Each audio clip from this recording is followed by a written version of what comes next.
పాకిస్తాన్పై ప్రేమ ఉంటే కాంగ్రెస్ నాయకులు పాకిస్తాన్కు వెళ్ళిపోవాలని నిన్న జనసేన అధ్యక్షులు పవన్ కళ్యాణ్ గారు వ్యాఖ్యానించడం జరిగింది.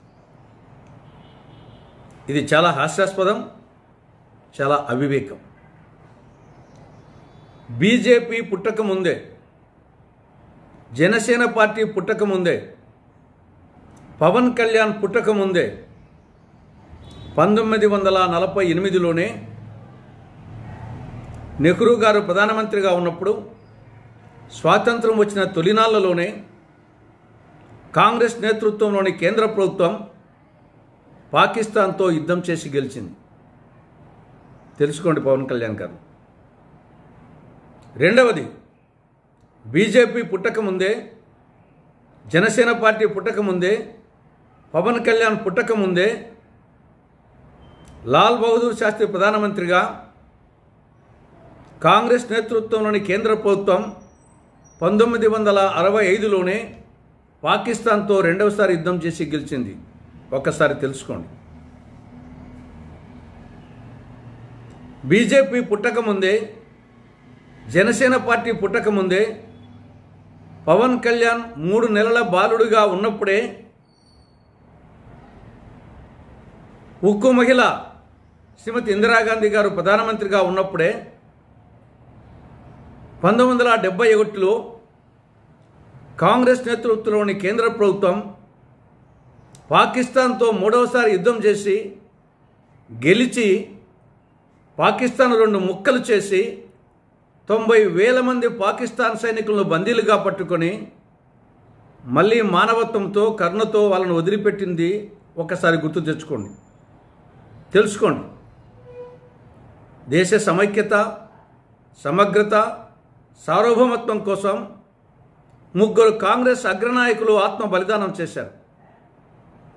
1948లో మహాత్మా గాంధీ, 1984లో ఇందిరాగాంధీ, 1991లో రాజీవ్ గాంధీ దేశ సమైక్యత, సమగ్రత, సార్వభౌమత్వం కోసం ఆత్మ బలిదానం చేశారు. తెలుసుకోండి. అటువంటి కాంగ్రెస్ పార్టీ దేశభక్తి గురించి, జాతీయ సమైక్యత గురించి జనసేన అధ్యక్షుడు పవన్ కళ్యాణ్ లాంటి నాయకుల దగ్గర నేర్చుకోవాల్సిన దుస్థితిలో లేదు. ఇది ఎలా ఉందంటే, సత్యహరిశ్చంద్రునికి సత్యం గురించి, మహాత్మా గాంధీకి అహింస గురించి చెప్తే ఎలా ఉంటుందో అలా ఉన్నాయి పవన్ వ్యాఖ్యలు. ఆంజనేయుని ముందు పిల్ల కోతి కుప్పిగంతులు వేసినట్లుంది. ఖర్గే గారు ఏం చెప్పారు? కాంగ్రెస్ అగ్రనాయకులు, కాంగ్రెస్ జాతీయ అధ్యక్షులు మల్లికార్జున ఖర్గే గారు మొన్న 28వ తారీఖున రాజస్థాన్ జైపూర్లో ఆయన చెప్పిన మాటలు ఒకసారి గుర్తుకు తెచ్చుకోండి. దేశం తర్వాతే పార్టీలు, మతాలు. దేశం కోసం అంతా ఏకమై నిలవాలి. దేశం కోసం కేంద్ర ప్రభుత్వం తీసుకునే నిర్ణయాలను అందరూ సమర్థించాలి. ఇవి ఖర్గే గారు చెప్పిన వ్యాఖ్యలు. పార్లమెంటులో కాంగ్రెస్ పార్టీ పార్లమెంటరీ పార్టీ నేత, కాంగ్రెస్ అగ్రనాయకులు రాహుల్ గాంధీ గారు ఏం చెప్పారు? ఉగ్రవాదాన్ని సమైక్యంగా ఎదుర్కోవాలి. కేంద్రం ఎటువంటి చర్యలు తీసుకున్నా మద్దతు ఇస్తాం. భారతీయులందరూ ఏకం కావాలి. సమాజాన్ని విభజించడమే పహల్గాం దాడి ఉద్దేశం అని చెప్పేసి స్పష్టంగా రాహుల్ గాంధీ గారు చెప్పారు. ఇవన్నీ తెలుసుకోకుండా పవన్ కళ్యాణ్ గారు కాంగ్రెస్ మీద అవాకులు చెవాకులు పేలుతున్నారు.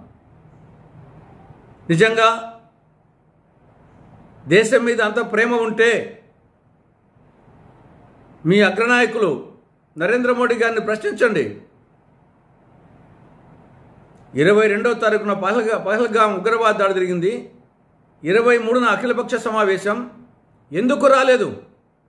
భారత ప్రధానమంత్రి, మీ అగ్రనాయకులు, మీ ఆరాధ్య నాయకుడు నరేంద్ర మోడీ ఎందుకు ఆ అఖిలపక్ష సమావేశానికి హాజరు కాలేదో ఆయన ప్రశ్నించండి. మరుసటి రోజు బీహార్కు పోయి ఎందుకు రాజకీయ ప్రసంగం చేశారో ఆయన్ను ప్రశ్నించండి. 8 రోజులైంది పహల్గాం ఉగ్రవాద దాడి జరిగి, ఇంతవరకు పహల్గాం ఉగ్రవాద దాడికి కారకులైన ఉగ్రవాదుల్లో ఒక్కని కూడా ఇంతవరకు పట్టుకోలేకపోయారు, మట్టు పెట్టలేకపోయారు. దాన్ని ప్రశ్నించండి. అంతేగాని ఈ దేశానికి స్వాతంత్రం తెచ్చింది కాంగ్రెస్ పార్టీ,